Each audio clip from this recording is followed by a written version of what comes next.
What documents do I need to prepare if I have all my money in a non-Japanese bank account?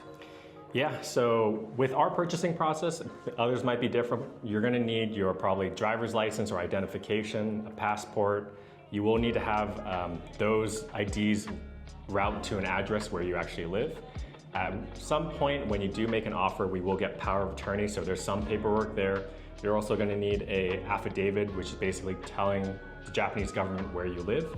So you will need to get both those two documents notarized, but those come a little bit later in the process. If you have all the money right now, you just need to make sure you have a valid ID and an address that ID reflects. Are there any restrictions when renovating an Akimar? So prior to this month of April, I think it was a little bit wild west. There was not too much restrictions. I think the big restrictions, if you're gonna fully demolish a property, you do need to make sure it is quote unquote rebuildable. But if a property is not rebuildable, you can more or less take away you can renovate most things. Again, you have to be careful around structural. Moving forward, we do hear there is a new building code coming in for all buildings in Japan. We're actually going to record a podcast with one of our friends who's an architect in Japan who will give us his opinion, but the short answer is I think there are some more restrictions coming through. It's not quite super clear how Japan will enforce them, but do expect that if you are buying an Akimar and you're trying to do a big remodel, there might be chances you need to get a permit for it. Okay, next question, good question.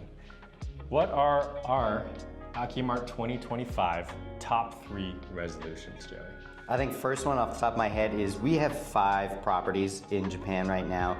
3 of them take up 80% of the mental work.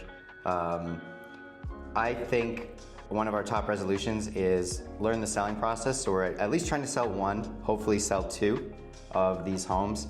I think the resolution there in a nutshell is consolidation, our property portfolio. Number 2. We are thinking about moving and selling our Tokyo house to get closer into the 23 wards of central Tokyo. So kind of big goal.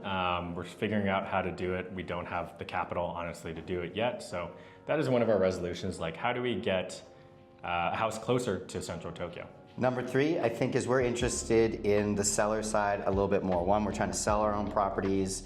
2, we're trying to sell and get closer into Tokyo. And then 3, from the website perspective, we're interested in attracting more Japanese sellers and getting more listings. There's 9 million abandoned homes in Japan, but that doesn't mean that there's 9 million on the market right now. So we're interested in addressing the sellers market as well.